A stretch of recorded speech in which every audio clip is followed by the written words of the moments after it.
I'd also like to thank Chairman Carr for opening this event. Despite our differences, we continue to find ways to work together on the issues that matter most for this country, and I deeply appreciate his friendship and his participation today.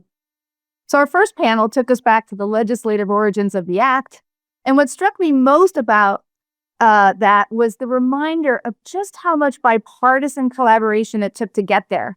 Those vote margins, 91-5 in the Senate and 414-16 in the House, did not happen by accident. They were the result of hard negotiating, real give and take among the companies, the bell companies, the cable operators, the broadcasters, and rural advocates, all working toward a shared goal. Our panelists reminded us that universal service protections, including E-rate, were hard-won victories that required champions on both sides of the aisle. It was a masterclass in finding common ground and a good reminder that a big, complicated legislative package is a very hard and very human endeavor.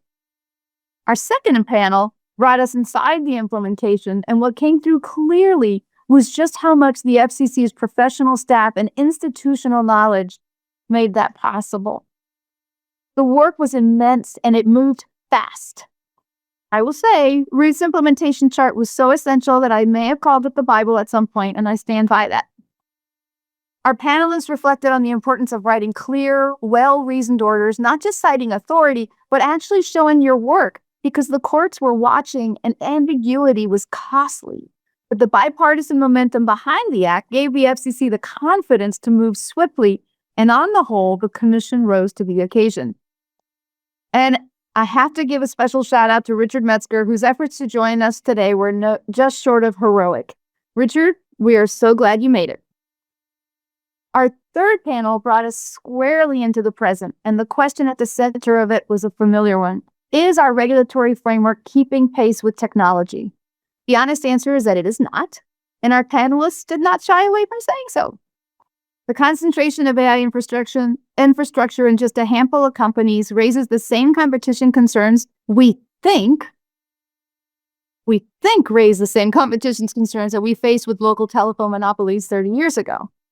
But the lessons of the 96 Act are exactly what is needed now. Build in flexibility, write clearly, act with urgency, and do it together in a bipartisan way. The work is not finished.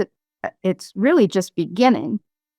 30 years ago, we were in the thick of it, racing to meet deadlines, figuring things out in real time, and trying to get it right for the American public. What I remember most, though, is not the chaos, it's the people. People who cared deeply, argued hard, and ultimately found a way to work together towards something bigger than any one of us. Today's conversations reminded me exactly of that spirit, the willingness to engage seriously, to disagree generously, and to keep consumers front and center. That's what made the 96 Act work, and it's what gives me hope for what comes next. So thank you again to our panelists and to everyone who joined us today. I hope you leave this conversation as inspired as I am. Until next time.